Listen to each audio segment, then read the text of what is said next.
Assalamualaikum warahmatullahi wabarakatuh. Halo teman-teman semuanya, nama aku Sylvia Komalasari. Di sini aku akan menjelaskan salah satu subbab dari kitab Hidayatul Mursyidin yang berjudul At-Ta'riyadu fil Khitab atau sindiran dalam pidato. Nah, subbab ini terdapat pada bagian atau bab adab da'i ma'as sami'in atau adab-adab seorang dai atau pendakwah terhadap pendengarnya. Nah, langsung saja ke pembahasannya ya.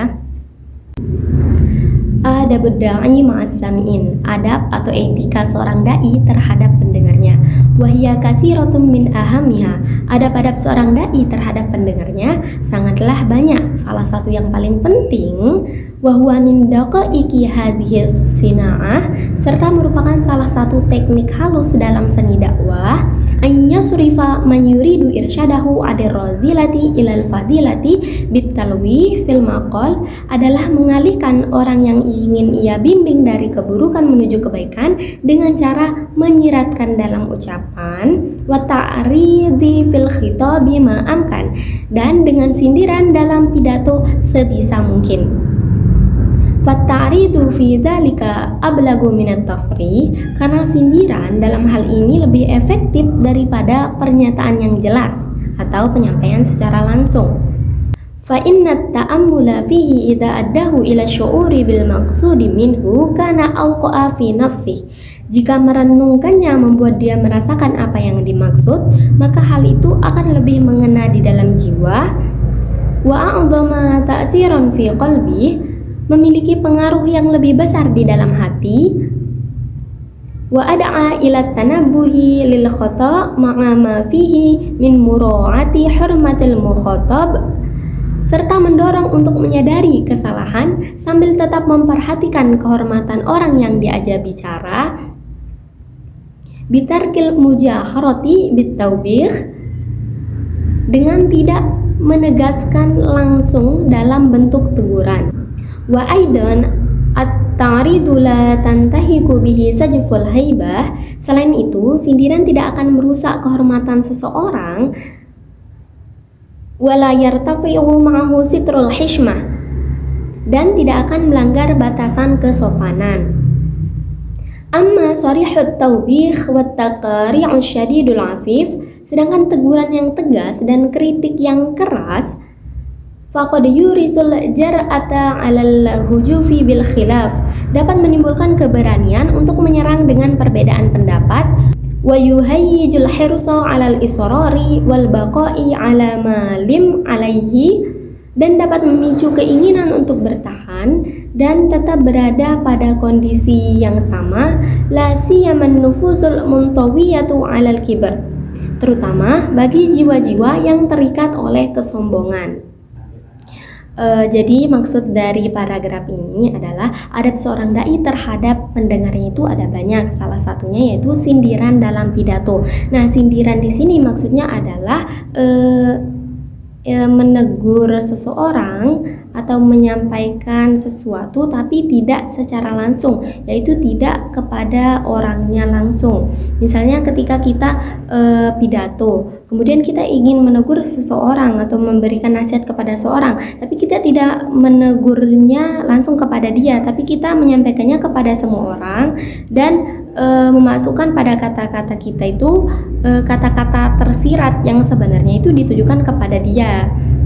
Nah, sindiran ini bisa jadi disebut efektif karena misalnya kita menegur seseorang secara langsung atau kita mengkritik seseorang, apalagi jika dengan keras, bisa jadi orang itu akan tersinggung dan malah berpegang teguh pada pendapatnya, pada kesalahannya, karena dia sudah ditegur secara langsung, mungkin dia merasa tersinggung sehingga dia tidak mau menerima apa yang kita sampaikan. Nah, jika kita menegurnya dalam sindiran atau tidak secara langsung atau dengan kata-kata tersirat yang sebenarnya ditujukan kepada dia, walaupun kita sampaikan kepada semuanya, tapi jika dia bisa merenungkan apa yang kita maksud, bisa jadi itu lebih mengena dalam hatinya.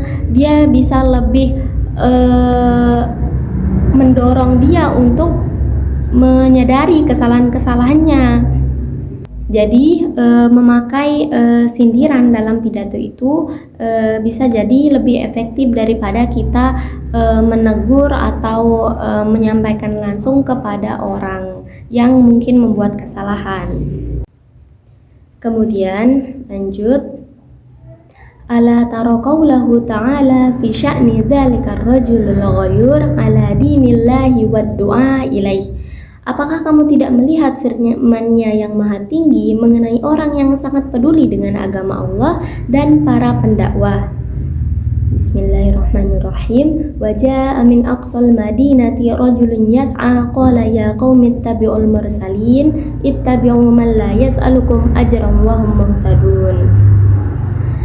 Dan datanglah dari ujung kota seorang laki-laki yang berlari. Dia berkata, wahai kaumku, ikutilah para rasul, ikutilah orang yang tidak meminta upah dari kalian, dan mereka adalah orang-orang yang mendapat petunjuk. Lamma sami'a bi khabari rusuli Isa alaihi salam,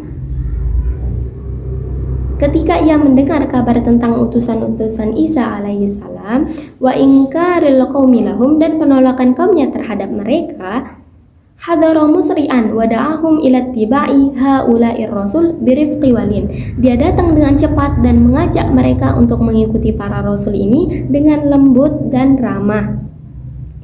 Ta'lifan liqulubihim wastimalatan laha nahwa qabulin nasihah, agar hati mereka bersatu dan lebih cenderung menerima nasihatnya.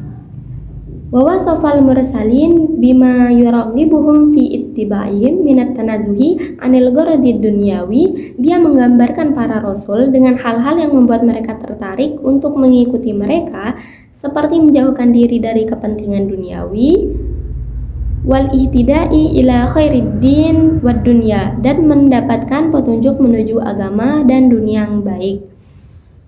Nah, di sini diberikan contoh dalam surah Yasin ayat 20 dan 21 tentang seorang laki-laki yang menyeru kepada kaumnya agar mengikuti para rasul, namun dengan kata-kata yang lembut atau yang menarik agar para kaumnya dapat menerima nasihat yang ia berikan. Summa abrazal kalami fi ma'ridin nasihati li nafsihi. Kemudian dia mengungkapkan perkataannya dalam konteks nasihat untuk dirinya sendiri, wahwa yuridu munasahati qaumi, di mana dia ingin menasihati kaumnya. Faqala, dan dia berkata, Bismillahirrahmanirrahim, wa ma liya la a'budul ladzi fatarani, dan mengapa aku tidak menyembah Tuhan yang telah menciptakanku?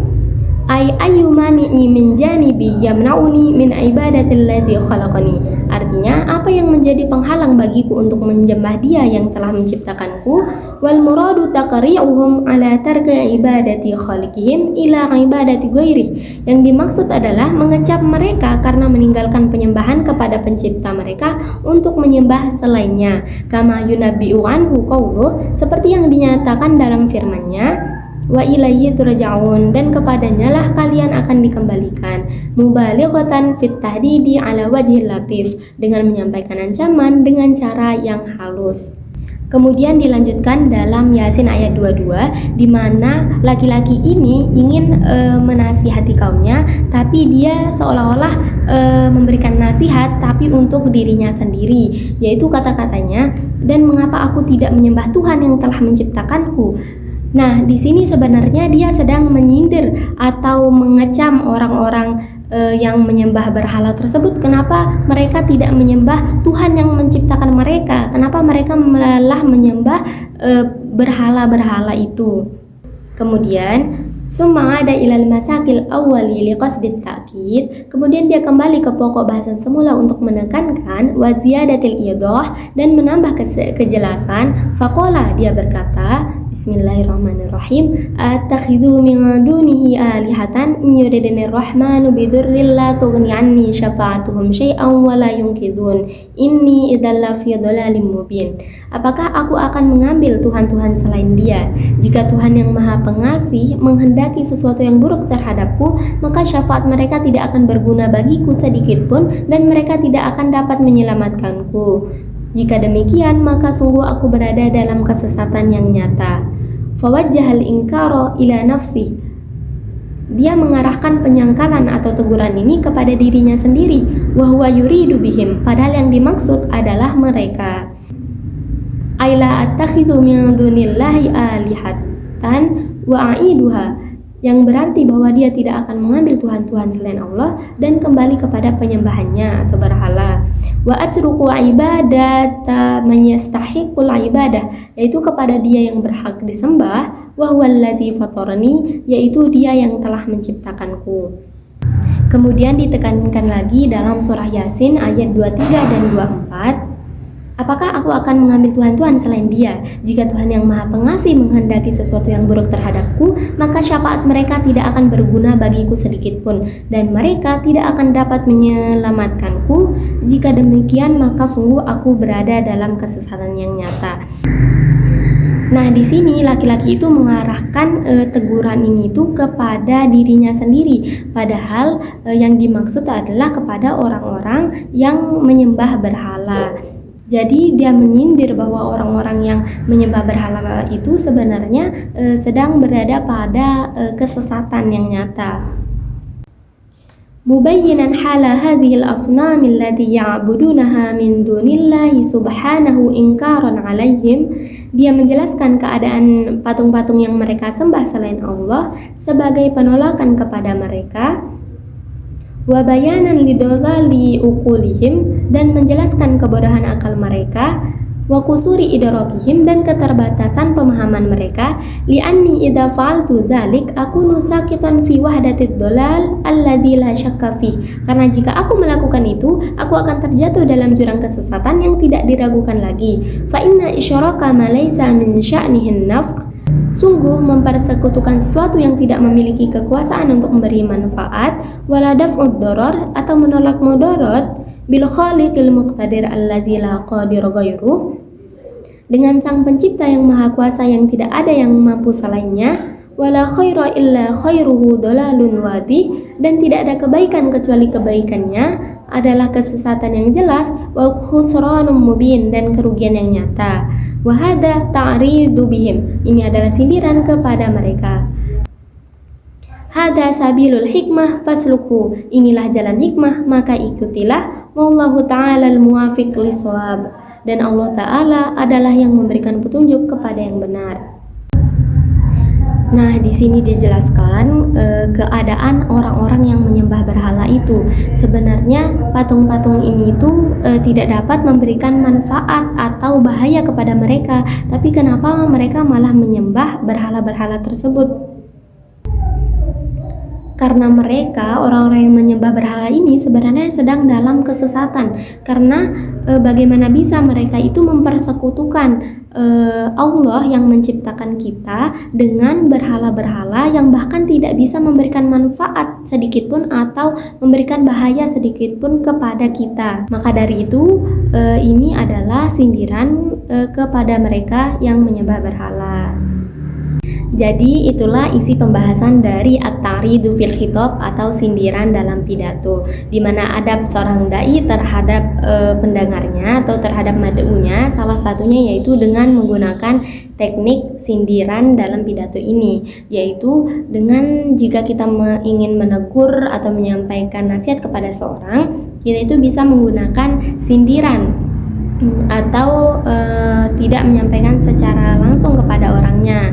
Nah, sindiran di sini bisa jadi lebih efektif karena jika kita menegur seseorang secara langsung, apalagi di hadapan banyak orang, atau mengkritik seseorang apalagi dengan keras, itu dapat membuat orang itu atau pendengar itu tersinggung dan malah tidak ingin menerima apa yang kita sampaikan. Oleh karena itu, teknik halusnya yaitu bisa menggunakan sindiran ini.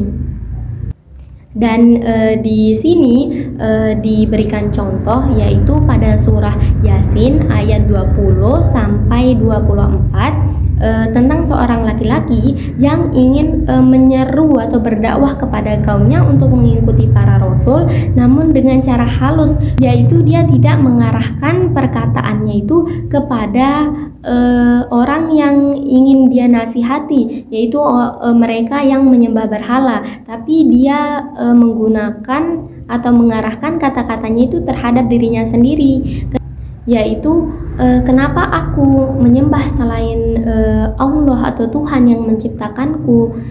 Nah, di sini itu sebenarnya ditujukan kepada mereka yang menyembah berhala. Kenapa mereka itu malah menyembah berhala daripada Tuhan yang sebenarnya menciptakannya? Sedangkan berhala-berhala itu tidak bisa memberikan manfaat ataupun bahaya kepada mereka yang menyembahnya. Dan begitulah isi dan kesimpulan dari pembahasan At-Ta'ridu fil Khitab dalam kitab Hidayatul Mursyidin. Terima kasih. Wassalamualaikum warahmatullahi wabarakatuh. Bye.